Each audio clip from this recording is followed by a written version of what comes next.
Роналдунун акыркы оюну болду чемпионатындагы. Утулуп калат го деген ой бар болчу. Тартып кылам деп тыртып кылып алдым да. Кечирип койгула, бирок мындай араң футбол да. Дөкү да дөкү.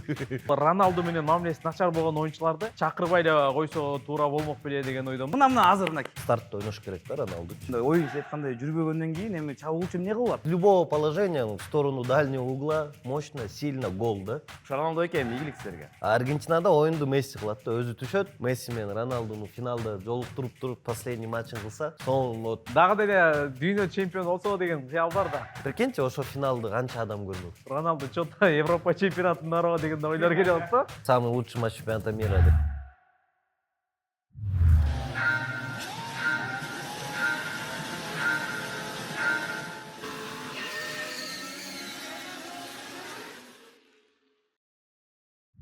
Ассаламу алейкум достор, бул Спорт Хаб долбоору жана биздин кезектеги чыгарылышыбыз. Бизде футбол ааламы долбоору уланууда жана биз кайрадан эле ошол дүйнө чемпионатында болгон кызыктуу окуяларды талкуулап жатабыз. Бул чыгарылышты колдогон биздин башкы өнөктөшүбүз, биздин достор, бул Аманат Сити курулуш компаниясына биз терең ыраазычылык билдиребиз. Жана кайра айтып кетем, аларда азыр сонун акция жүрүүдө. Эгерде сиз 70 чарчы метрден 90 чарчы метрге чейин аянттагы батир алсаңыздар, ошол Сингапурда өткөн Формула 1 жарышына жолдомону белекке утсаңыздар болот. Жана ошондой эле биздин дагы бир досторубуз, бул Шоро компаниясынын легендасына дагы биз ыраазычылык билдирмекчибиз. Бүгүн бизде конокто эки инсан. Бирөөсү бул ошо биздин дайыма коногубуз, экспертибиз Кубан Жумамединов, УТРК Спорт телеканалынын баяндамачысы, жана ошондой эле режиссер, продюсер, актер дагы болгон убагында тамашадан да көргөнбүз, КВНден да көргөнбүз. Футболист. Футболист, Кыргыз фристайл командасынын легендасы Илгиз Кубатбек. Илгиз мырза, ассаламу алейкум, кандайсыңар? Жакшы. Рахмат силерге келбегениңерге. Биз үчүн бул негизи аябай сыйлуу коноксуз. Биз буга чейин укканбыз, ошол Илгиз футболду аябай чагат, билет, буну точно чакырыла дегенден биз дагы давай чакыралы. Бизге да кызык дегенбиз, анткени эми өчтү баарыңыздар көрүңүздөр керек, Мына ушул адам кылган. Илгиз мырза, кечеги оюнду көрдүңөр? Көрдүк. Биз баштайлы дароо эле. Биринчи беттеш биз талкуучусу атайын ошончо чогулдук негизи бүгүн. Португалия жана Испания беттеши Роналдунун акыркы оюну болду дүйнө чемпионатындагы. Эмне деп ойлойсуз негизи? Оюнду көрдүк, достор менен чогулуп бир спорт барга барып көрдүк. Канча бизде 8 киши болду, 8 кишинин 7-өсү Роналдунун фанаты болду. 90%. Анан спорт барда дагы было видно да, 95% бүт баары Роналду үчүн келиптир, бирок күттүк. Я за красивый футбол. Мен Роналдунун фанаты эмесмин, мен Мессинин фанаты эмесмин, мен просто за красивый футбол бул. Думал, Роналду 1-2 гол киргизип, Испания 3-2 утуп кетсе тоже красиво будет деп. Либо наоборот, Португалия 2 утуп, Роналду дубль, блин.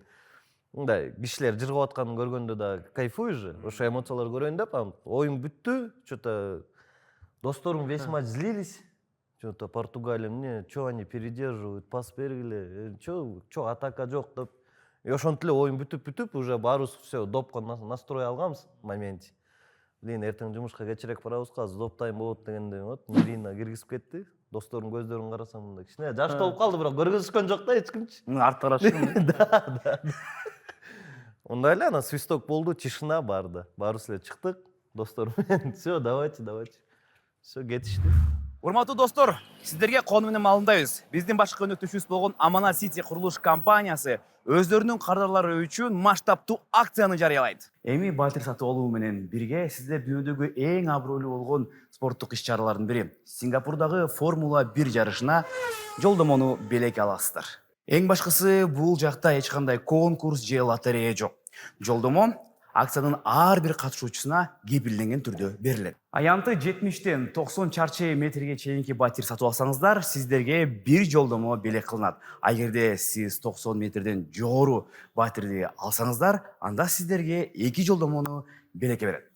Аманат Сити жаңы үй жана жаңы мүмкүнчүлүктөргө жол ачкан жер. Сиз ошол мына кооз футболдун көрманы дегенге жараша ошол балким Бразилиянын көрманы окшойсуз, Негизи ушундай да көп эле ошо жана кооз футбол деген баары эле Бразилия фанаттар да. 2002-де көрүп баштагам, мен 8 жашта болчумун. Биздин үйгө байкемдин достору баары чогулуп келчү, биздин үйдөн көрүшчү да матчтарды. Матчтар дагы еще, я помню, дневной матчтар болгон, ошо 2002-ч. саат 3-тө, саат 5-те матчтар, потому что Корея, Япония эмечи по времени. Анан ошолор менен чогуу көрүп атып, они все за Турцию болели.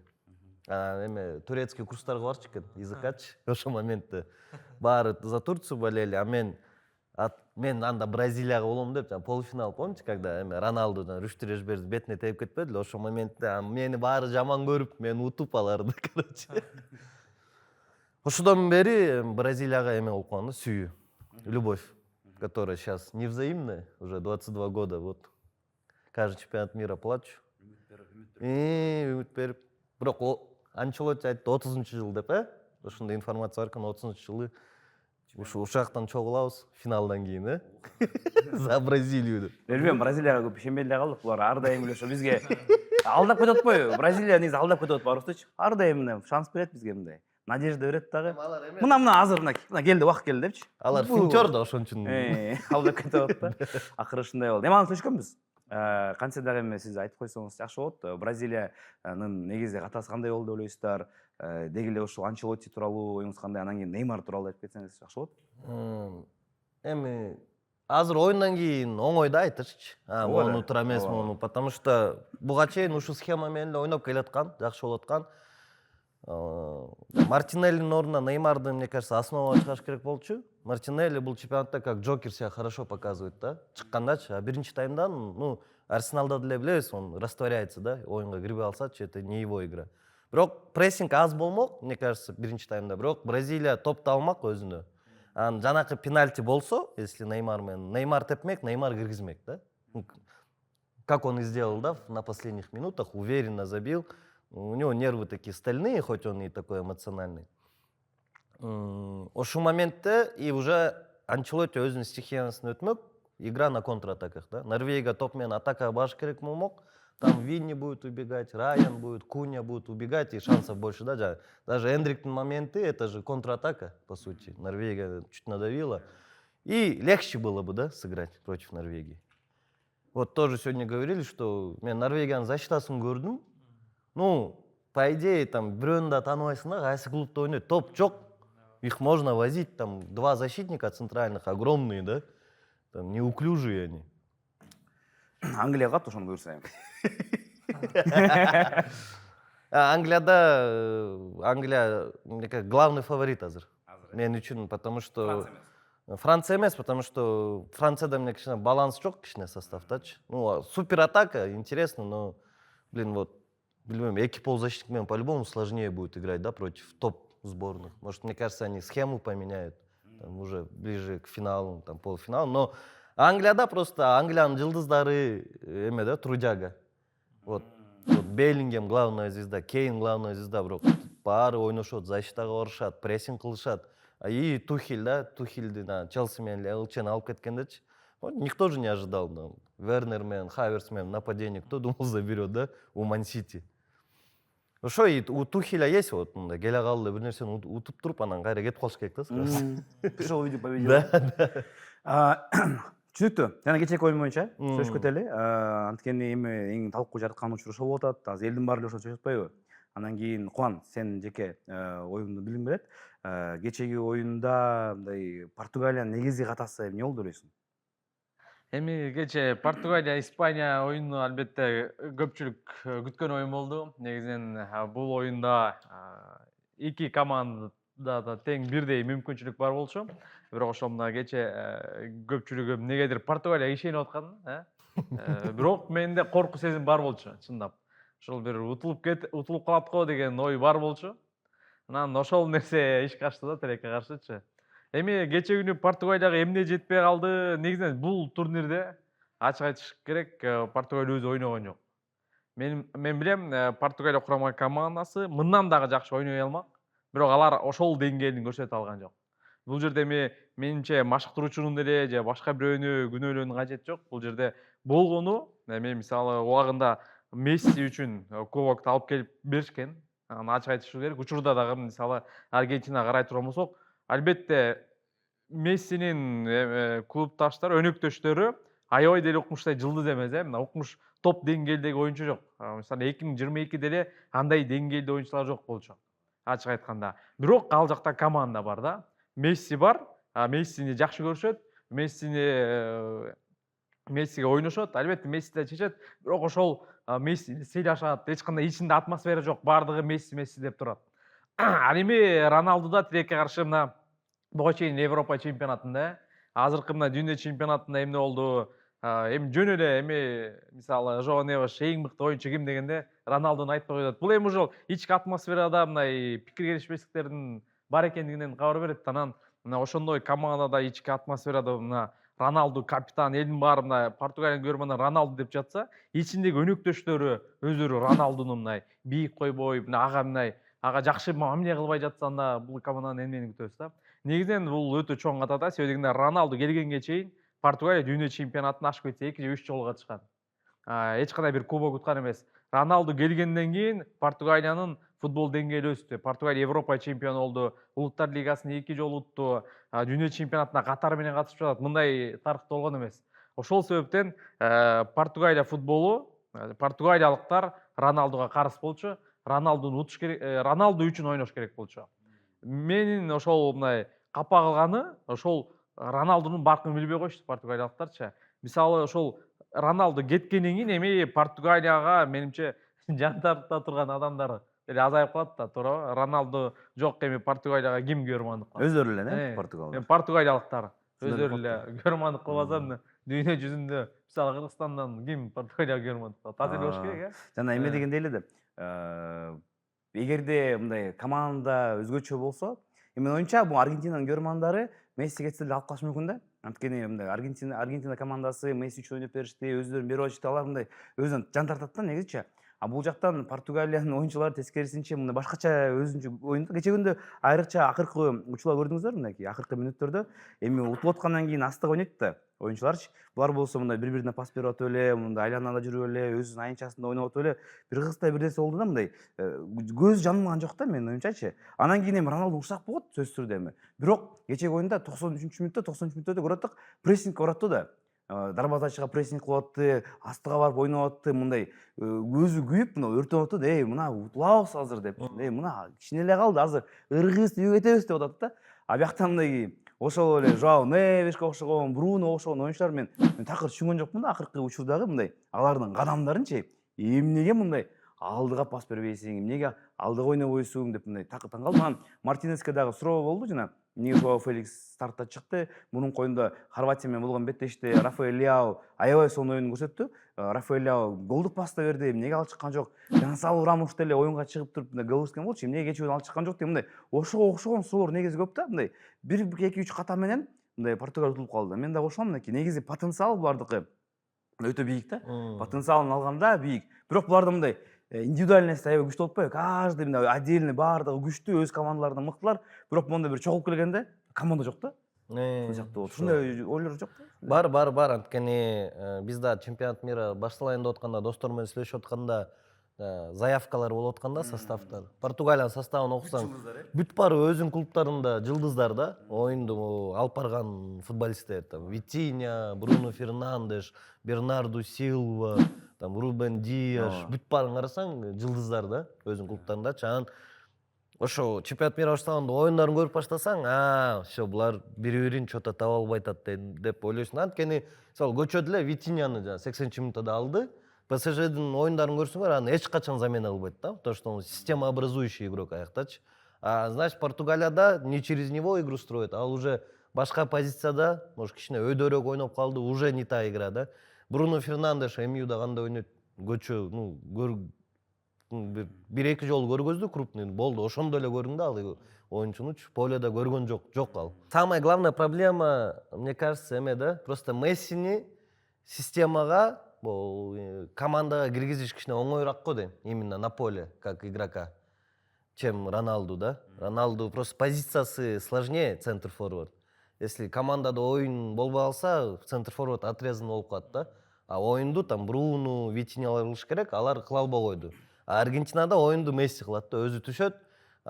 Мисалы центр-форвард Аргентина ким? Лаутаро, Хулиан Альварес, аларды биз көргөн жокпуз го. Алар вот Роналдудай болуп калды да азыр ушул чемпионатта. Бирок Месси оюнду кылып жүрөт Аргентинадачы. эми алардын функциялары эки башка чынында айтчы. Анан кийин өз функцияларын бул жактан Месси сонун аткарды, аткарып атат. Мындай адамды бийик аткарып атат да күтүүдөн дагычы. Роналду болсо деле аткарып атат, эми команда Просто мыкты команда слабый. команданы мыкты бомбардир болуп атпайбы? 3 гол киргизди, мыкты бомбардир, чечүүчү голдорду киргизип атты. Бирок эми мындай оюн сиз айткандай жүрбөгөндөн кийин эми чабуулчу эмне кылып атат? Чабуулчу эми Роналду ал функциясы жок да, мындай ылдый түшүп келип, Кейнге окшопчу. Кейн ыл жактан алып топту, ал жакка алып кете алат да. А Роналду андай функция жок да. Роналду деген чисто ортодон күтүш керек. Пас келиш керек, ал киргизиш керек. Эгер топ келбесе, эми бияктан Роналдунду азыр келип күнөө ойнотуп атпайбы? Сартка чыкпай эле койсо болмок. Андан кийин андан көрө бияктан Рамос чыгарса болмок деген ойлор кетип атты. Анан сиз ушуну кандай көз караштасыз? Мындай Роналду деги эле кечээ күнү стартта ойнош керек беле Испанияга каршы? Конечно, ойнош керек. Сен де Роналдудо игрок болсо, кантпаган заменага, если травмасы болбосо, если мындай ооруп калбаса, стартта ойнош керек да Роналдучу. Оюнду ошого жакшы барып алып барыш керек. Анткени я не знаю, нападающий кто лучше него бьет по мячу, да, ногой. Голдору бар го, жана Реал Мадридте, жана центр форвард ойногондо из любого положения в сторону дальнего угла мощно, сильно гол, да. Хладнокровно он завершитель мощный. Ошондой завершитель, Гонсалу Рамуш даже сравнивать, он ПСЖде там сидит, да, под Дембеле, который даже не центр форвард. Дембеле когда проигрывает. Мне кажется, конечно, его надо было выпускать. Просто тренер, может, таба албай койду, коннект между игроками. Игроктор өзү бири-бирин таба албай коюшту, ушу короткий отрезокто. Анткени, мне кажется, баары лидер өзүнүн командасында. Баары көп лидери дагы чогулган жаман да, если честно. Бир командада бири-бирине мындай ова деп коюп, может, на поле атайын эле мындай не видели да друг другачы. Көрө албай койду. Роберто Мартинес кеттир. Дароо эле ошо. Ура деп койду. Ал кетти. Негизи күтүлгөн болчу, эгерде бияктан провал болсо ал кетмек болчу. Ал кетти. Анан кийин Хуан, сен кандай ойлойсуң? Могу кийинки машыктыруучу ким болуш керек? Анан кийин деги эле могу Роналдунун карьерасы, улуттук курама командада эми ойнобойт деп угуп атабыз. Дүйнө чемпионатында точно ойнобойт, эми бирок курама командада азырынча расмий түрдө карьерасын бүтүрө элек. Бирок ошого жакын да.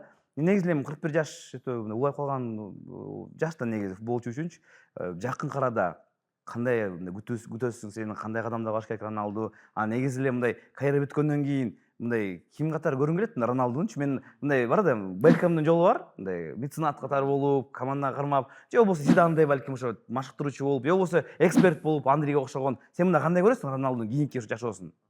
Ага чейин буга чейин бул байкенин сөзүнө кошулуп кетсек, мисалы Мессини негизги адам кылып, Мессинин тегерене команда чогултулган да учурда мисалы Пауло Дибала кандай оюнчу. Бирок ошол Месси сыяктуу экөө бир позицияда болгондон алмашуу да кылып кетти. Мисалы Икарди дагы ошол кезде мыкты чабуулчу болчу, бирок мамилеси жаман, андыктан аны курамага кошпой койду. Бул ирет дагы мисалы ошол Роналдуну чакырып жатса, эгерде Роналдунун тегерегинде бир команданы топтош керек болчу да, ошол мына Бруно Фернандеш менен буга чейин эле мамиле билбейм, чындап эле начар окшойт деп коем да. Буга чейин ошо Европа чемпионатында мамиле начар. Эгерде ошол Роналду менен мамилеси начар болгон оюнчуларды чакырбай эле койсо туура болмок беле деген ойдомун. Эгерде Роналдуну чакырып, Роналду основада ойнойт деген чечим чыгарса, демек ошол Роналдуга чындап мындай ойной турган, Роналду үчүн күбө турган оюнчулар топтоп, ошол команданы алып келсе, менимче мындан жакшыраак жыйынтык болобу деген ойдомун. Анан албетте Фернандеш жылдыз, бирок Фернандеш Роналдуга мамилеси түз болбой жатса, канчалык миң жакшы ойносо деле ал эч кандай жыйынтык болбойт да. Ошол себептен менимче Роберто Мартинес да ушул жерден бир ката кетирдиби? Анан Роберто Мартинес ачык айтканда эми начар эле машыктыруучу экен, билесиздер, буга чейин Бельгиянын алтын курамы менен көпчүлүгү мына Европа чемпионатынан, дүйнө чемпионаттарынан чоң жыйынтык күткөн. Эден Азар, Кевин Де Брюйне, Куртуан болуп турган учурунан, бирок ал нерсени жасай алган жок. Анан кайра дагы бир келди, мына Португалиянын алтын муун деди. Бул алтын муунду дагы эми ачык айтканда кууратып таштады да. Демек, Роберто Мартинес менимче машыктыруучу эмес. Эми анын кеткендиги менимче туура эле болду. Анан анын ордуна ким келет десе, мына инсайдерлер айтып атпайбы, Жорже Жезус келет деп. Аль Насрдын машыктыруучусу. Бирок анын эми келиши канчалык деңгээлде туура эмес деп ойлойм да. Анткени Роналду кетип атат да. Эгерде Роналду кетпесе, ал келди. Демек, ал келгенден кийин Роналду чото Европа чемпионатына барабы деген ойлор келип атат да. Жок. 43 жашында. Бирок Мне кажется, физическое состояние у него позволяет. тимеле койсо деле болчу. позволяет деп ойлоп жүрө берсем. Но там уже анда өзү айтыш керек экен да, мен запасной болом. Э. Давайте последний 10 мүнөткө чыгарып тургула мени. Бирок антпайт да. Ойнойт да. Жезус келгенде чындап таң калтырып атат. Жезус келсе демек Роналду кетпейби деген да ойлор бар да. Бирок эми мага ошо бир Мауриньо Реалга кетип калды, ошол бир Португалиялык эле Жезус эле Португалиялык, бирок ошол мындай аты бар бир Мауриньо келсе команданы бир катуу кармап туруп бир ошол Витинья, Брунолорду ордуна келтирип туруп бир ойнотсо Португалиядан эле жакшы жыйынтык көрсөтмөк го деп ойлойм да. Роналду карьерасын бүтүргөндөн кийин дагы деле дүйнө чемпиону болсо деген кыял бар да. Анан машыктыруучу болсо деп ойлойсуң да, бирок бир чети 80% болбой эле койсо деген ойдомун да. Анткени мыкты оюнчу болгону менен дайыма мыкты машыктыруучу болосуң деген бул эме жок да. Кепилдик Деме. Анан эгерде Роналду жаман машыктыруучу болуп калса, ал дагы тескеринче өзүнүн буга чейинки ийгиликтерин жокко чыгарып коет. Ошон үчүн эми тынч эле ошол Бекхэм сыяктуу эле жүрө берсе деле болот да. Анан машыктыруучу эми ал үчүн өзүнө ишенич керек, көз жетиш керек. Албетте билбейм, эми мотиватор, жакшы мотиватор болот, анан канчалык деңгээлде тактик боло алат деген суроо да. Эгерде жаман машыктыруучу болуп калса, тескеринче ал буга чейинки ийгиликтерин кайрадан көмүп коюшу мүмкүн да. Ошон үчүн ойлонуп көрүш керек. Жетилчө бир кесип машыктыруучу боло аламбы деп ойлонуп анан. Эгерде ишенсе өзүнө, анда болсо деле жакшы болмок негизи. Илгин сиз каяктан көрүңүз келет Роналдунун кийинки карьерадан кийин? Ким катары көрүңүз келет? Азыр бул 1000 голун киргизсе, бир сезондо киргизет го дейм, Саудовская Аравияда. 1000 голун киргизип бир жарым жыл келип Мурас же Барска ойноп кетсе, кайф болмок да. Так, мен ойлойм, если тренер болсо, Роналду билбейм, мындай со стороны караганда эмеси, аурасы мындай да. Билесиңерби, эме Анри моментте бир тренер болуп жарым жыл Монакода жүрдү. боло албай болуп кетпеди эле. Ошондо Головиндин интервьюсун көргөм да, Анри кандай тренер болчу депчи. Ошо айтчу да, мындай чыгып көргөзчү, балдар, мондай кылсаңар деп. Биз балдар көргөзүп атса, андай эмес деп топту алып туруп өзү көргөзгөндө у него получалось да, Анрич. И Головин айтканда, ну, конечно, сен Анрисиң. Биз андай эмеспиз, биздин техника андай эмес. Ал ошентип өзү көргөзүшкөн. Мондай эле кылып койгула, оңой депчи. Мындай түшүнчү эмес экен да, тиги оюнчулардын деңгээли. А Роналду, мне кажется, характер ошондой, ал да ошентип баштайт болуш керек. Тигилердики если бир нерсе болбой атса, мондай эле кылып койгула деп тигилер айтат, сен Роналду, сен мындай теп аласың, сен муну кыла аласың депчи. Поэтому у него характер как будто такой, да? Да, это легко. Вот так сделайте деп эметип баштайт да. И вот, да, мне кажется, больше он посол футбола, там, не знаю, там, ездить по странам, благотворительный матчтарда чыгып, эметип жүрө берсе, эме болот го дейм, мындай. Дальше формасын карап, качаться этип, там 60 жашында деле ошондой тело менен мындай үлгү болчу бүт адамдарга. Вот можно, да, питание, спорт режим менен ошентип, анан кээде там эксперт болуп келип, телевиденияга эле келсе, ошондой эле жакшы го дейм, потому что тренер болуп кетип, анан аяка да Месси кирип кетип, анан Месси бир нерсе утса, ал кайра депрессняк болуп. Конечно, хочется их противоборство дальше смотреть, да, на другом уровне уже, бирок. Экөө, если честно, мага достошсо, я бы лично кайфанул, да. Экөө дос болуп уже карьера бүткөндөн кийин. Бирок экөө душман деле эмес негизи. Аялдар дос экен го. Аялдар да аябай жакшы дос экен го. Эгерде аял дос болсо, демек кийин деле экөө дос болуп кетиши мүмкүн да, негизичи. Билесиз да муну, ушундай нерсе практика бар. Да. Бирок экөө мындай душман эмес, түшүнүш керек биз. Поле деле, да. Поледе бар, эми мындай кичине бири-бирин жактырбаса керек мындай. Кантсе да тиги күчтүүрөөк болгондон кийин тиги бул күчтүү, бул тияк бул күчтүү болот. Бирок мындай душман катары менин оюмча бул бир кабыл албайт да. Түшүнүктүү. Эми биз ийгилик каалайбыз Роналду эке эми. Бул көрөт да ал подкаст. Ооба. Жиберебиз. Жиберип койгула анан. Ошо Роналду эке эми ийгилик силерге. Биз улай берели, кийинки темаларыбыз бүгүн Аргентина ойнойт.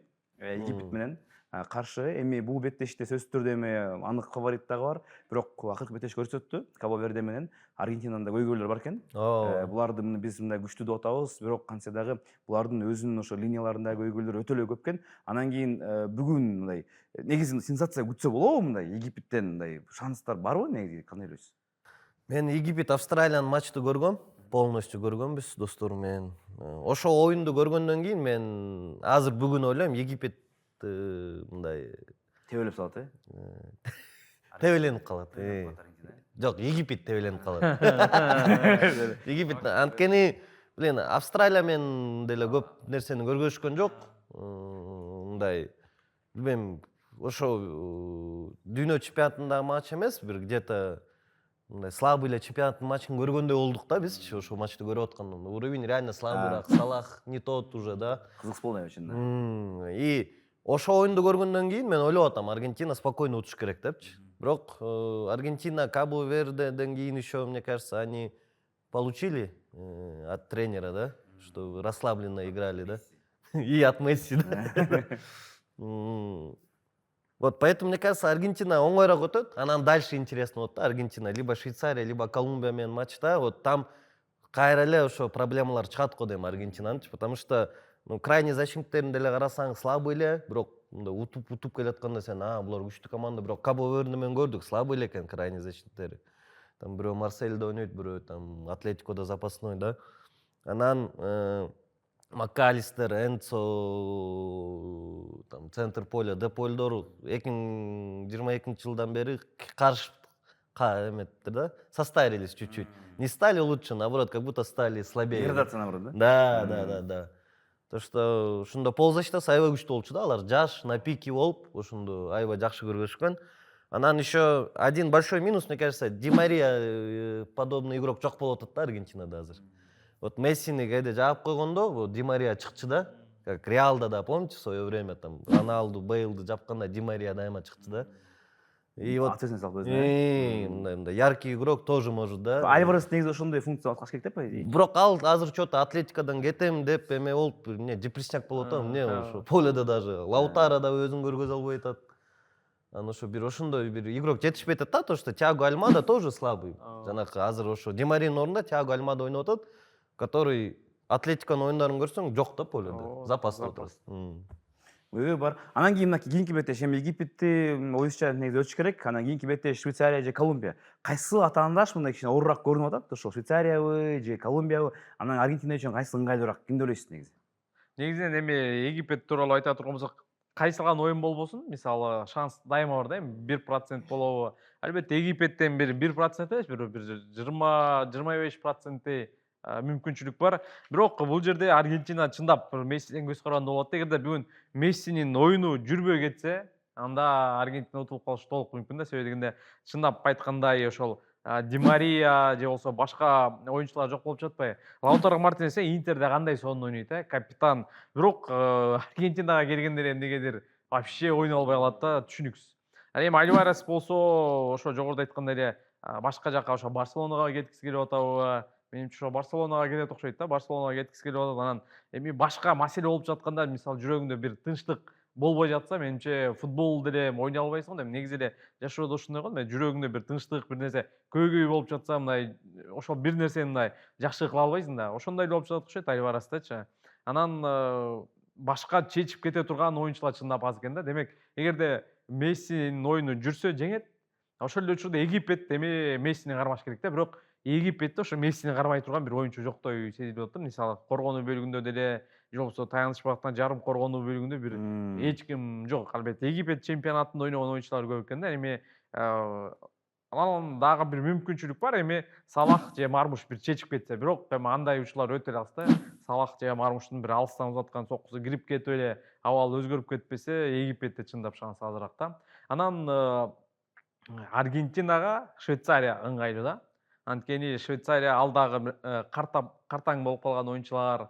Анан ошол Мессиде мүмкүнчүлүк башка эле командада мүмкүнчүлүк көбүрөөк болот да. Эми Колумбия бул эми ошол аймакта, Түштүк Америкадагы командада буга чейин бири-бирин ойноп келген, акыркы Америка Кубогунун финалына да кезгилген, анда кыйналып отуп экстра таймда гана Аргентина уткан да. Анан Колумбияда ошол Луис Диас жакшы формада, Хамес Родригес мына дагы жакшы формада экен. Анан ал жакта ошол оюнчулар мына жан берип ойноп, аягына чейин ойнойт, катуу ойнойт, Мессини чалып эметсе дагы аягына чейин ойнойт да. Анан европалыктар анчалык деңгээлде мындай мүнөз бере албайт го деген ойдомун. Анан Колумбия чыгып калса, албетте Колумбия Аргентина жакшы оюн көрсөтөбүз. Эгерде Швейцария чыгып калса, ал жакта менимче Аргентина фаворит болот да.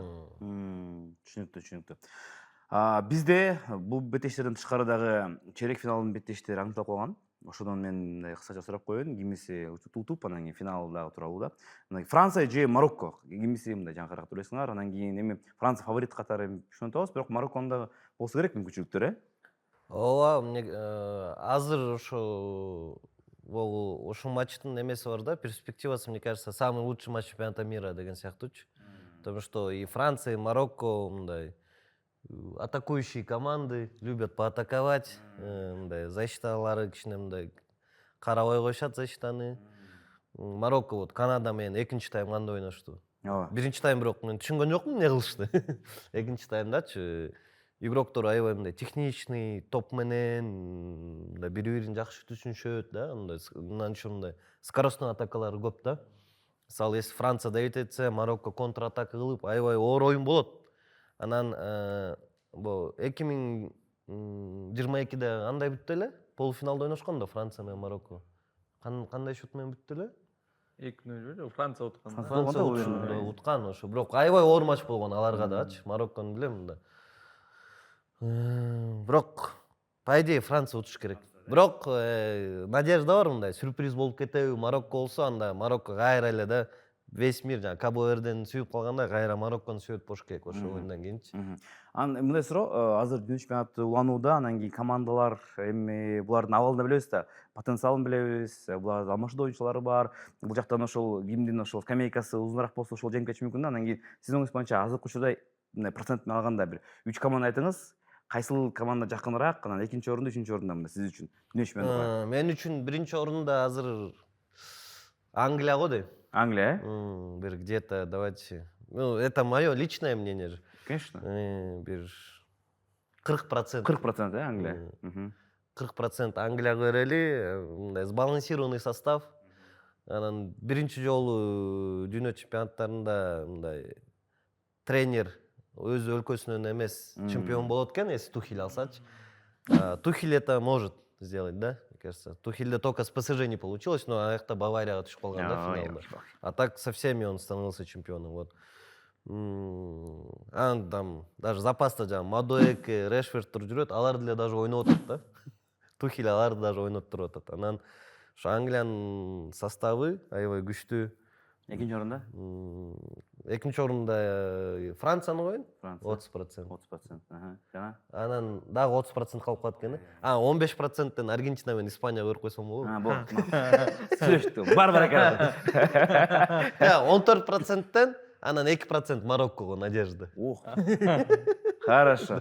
Азыраак бергенсине мен ойлойм, Мароккого көбүрөөк бермек менчи. Марокко жакшы команда. Түшүнүктүү. Эми Кудай буйрса алдыда беттештер дагы болот. Илиз мырза, сизге рахмат. Оюңуз келип бөлүшүп кеттиңер. Чынында алдашпаптыр. Футболду аябай жакшы түшүнөт экенсиз. Чынында биздин, менин оюмча, көрөрмандар дагы калтырып эле, комментарийге, Илгизге дагы жакшы сөздөрдү айтып, анан кийин оюна кошуласыңар, кошулбайсыңар деген бул дагы маселе. Анан кийинки беттештерди дагы күтөбүз. Буйрса чакырып келесизби? Да, конечно. Азыр самый интересный этап башталды. Биз азыр траур болот ушу, түшүнүп койгула. Биз түшүнүп койгула, туугандар, эми траур. Для всего мирового футбола траур го дейм. Да. Все хотели же финал. Мен көчөдө достор менен отурганда аларда мындай сценарист киносферадан да баары айтышат эме деп.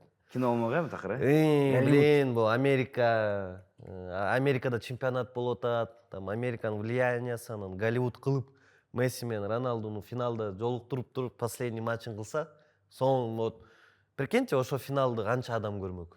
Вот канча там 8 миллиардбы азыр. Ошо, мне кажется, бир жарымы точно көрмөк. Ошо матчты, ошо футболго кандай сонун реклама болмок да. Азыр эми бир Марокко, Англия деген финал болуп калышы мүмкүн. Мен сонун финал. Для кого-то, да. Бирок США көрдүңүздөрбү, аракет кылышты, бирок өздөрү да жеңе албай калышты. Аргентина, Португалия эмес, просто США деле өзү деле жок. Оказывается, не все можно купить, да? Да. Договориться. Привет, деп койсуң. Рахмат. Бельгия. США, Бельгия. Эмне сөйлөбү? Кызыл кагаз. Кызыл кагаз. Берим. Акыркы маселе, кеттик. Балагун удаление алган болчу мурунку беттеште эле билесиздер, өтө орой негизи ката кетирген, өтө орой биякта эреже бускан, бирок кечээ оюн чыкты старттык курамда. Бул негизи прецедент болду, өтө мындай маанилүү. Негизи эле кандай баалайсыздар муну? Инфантинонун бул чечимин, негизи эле ушул футболдун жанындагы ушул саясат кандай болот негизи? Негизинен мына буга чейин кей эфирде айтпадым беле, Инфантинонун эмеси жакпайт депчи, элдин баары анан сен эмнени чечесиң деп комментарий жазып атпайбы. Эми биз эч нерсени чечпейбиз, бирок ошо айтып атпайбы, Инфантино мына футболду өлтүрүп атат депчи, биринчи орунга ошол акчаны коюп, эптеп акча табыш керек деп. Анан бул чечим да албетте туура эмес эми кызыл кагаз алды болгондо түз буту менен барды. Эми ал жакта эми бир спорный кызыл кагаз болсо мейли эле. Бирок ал жакта анык, явно кызыл кагаз болуп атат да. Ошол себептен эми туура эмес иш кылып койду. Бирок менимче бул жерде ошол Трамп телефон чалып атпайбы, бул Трамптын катасы да. Эми анткени АКШ күчтүү болчу. Эгерде ошол Балагунду бул оюнга чыгарбаса, менимче Бельгияны утууга шанс бар болчу да. Анан тескерисинче ошол кызыл кагаз алып, ызычуу болуп, америкалыктарга өзгөчө давление болуп, тескерисинче өзү ката кетирип алгандай да, мисалычы, артык кылам деп тыртык кылып алды да Трампчы. Анткени АКШнын буга чейинки оюндарын карасак, өтө сонун, чындап сонун ойноду. Почетино жакшы бир команданы түздү, анан бул оюнда Почетино Балагунду чыгарбай койсо андан да сонун болот деген ойду айтканбыз. Бирок эми Трамп өзү ушинтип атса, анан Трампка кантип каршы чыкмак эле Почетино байкуш, туурабы? Анан ошол себептен менимче Трамп өзү туура эмес кылды. Эгерде Балагун чыкпаса деле, менимче АКШ Бельгияга жакшы туруш бермек. АКШнын оюнун көрдүк, сонун. Ал эми Бельгия тескерисинче чындап начар ойноп жаткан да. Бирок кечээкүнкү оюнда чындап мени таң калтырды, 4-1. Ошол нерсе өзүнүн терс таасирин тийгизип койгондой да. Өтө өкүнүчтүү, себеби Америка менимче буга чейин башында эле ошол сетканы көргөндө ошол чейрек финалга чейин барат го деген ой болгон. Ошол Бельгияны өтөт го деп. Бирок тилекке каршы ошол фактор тескерисинче терс таасир тийгизип койду дейм да. Да, Бельгия как будто наоборот өзүлөрү ошол үчүн мотивация көбүрөөк болуп чыкты да. Ошондой кылып атсаңар, анда биз мына футбол менен утабыз деп, мындай өзүнүн деңгээлин көргөчтү да. Бельгияда бул чемпионатта аябай мындай шатык ойноп атат го, бир матч жакшы, бир матч жаман, там неожиданный результаттарды кылып, биякта как будто аларга доп мотивация болуп кетти да, Бельгияга да. Ошентсеңер анда анткени мен явный красный карточка болду. Там Трамп эме кылып койду го дейм. Ал Инфантино менен жакшы эле достош болсо керек, мына доско чалгандай эле кылып койду алчы. Алё деппи? Алё брат. Жаке деппи? Жаке чыгарып койчу депчи. Ал менен кичине матч интересныйраак болот деп. Бирок Бельгия менин оюмча ушул овер перформанс кылды. Мен негизи күткөн эмесмин булар чейрек финалда ушундай курам менен, ушундай оюн менен. Группада кандай оюн? Негизи мындай кечирип койгула, бирок мындай араң футбол да негизи Бельгия. Кечээ эң начар оюнчу Балагун болду окшойт бир. Нормально эч нерсе кыла албаптыр да, ачык айтканда. Өзүнө оор болсо керек, ал өзүнө делечи. Менче өздөрү ойногусу келген эмеспиш эге, ушундай элдин баары дүйнө жүзү ага каршы болуп аткан эң. Байкуш жөн эле сындырып койду да Трамп. Вот Бельгияда бирок эме да, запас игроков тоже хороший. Глубина составачы. Монда мисалы көчө Кетеларыдан ким күттү эле? Эч ким күткөн эмес, чыкты, дубль кылды да. Там Трасар бир матч жакшы ойноп коет, там еще Жереми Доку келдиби? Келди, Доку. Там аял төрөп кетпеди эле. Кетип кайра келип. Ал дагы өзүнүн сөзүн айтты. Ал дагы сөзүн айтты элек. Ушу чемпионатта ал айтат, мне кажется, бул Испания мененчи бир айтып коюшу мүмкүн да. Испания ошо Бельгия менен биринчи матч болот го дейм, өзүнүн ортосуна гол киргиздиргенчи. Сухой только Испания болот да азыр. Рахмат. Кетиш керек. Балаган кылуу деңизге. Рахмат. Ондар Куман Жумамединов, Футбол спорт каналынын баяндамачысы жана Илгиз Кубатбек мырза, сиздерге да ыраазычылык билдиребиз. Рахмат чакырган. Өзгөчө оюңуздар жакшы экен, сулуу кесип деп коесуң. Урматтуу туугандар, ушун менен биздин кезекти чыгарылышыбыз аяктады. Бул чыгарылышта биз ошол Роналду тууралуу көбүрөөк сүйлөштүк.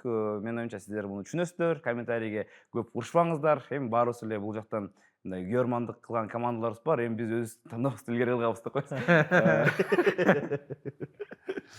Ошо, биздин ушул чыгарылыштарды ар дайым колдоп келген Аман Сити курулуш компаниясына биз терең ыраазычылык билдиребиз. Жана ошондой эле биздин ошол Hydration Break деп коебуз. Ар дайым ушул бизди суусаганда жардам берген бул легенда суусуна дагы ар дайым ыраазычылыгыбызды билдирмекчибиз. Жана кийинки чыгарылышта көрүшкөнчө аман болуңуздар.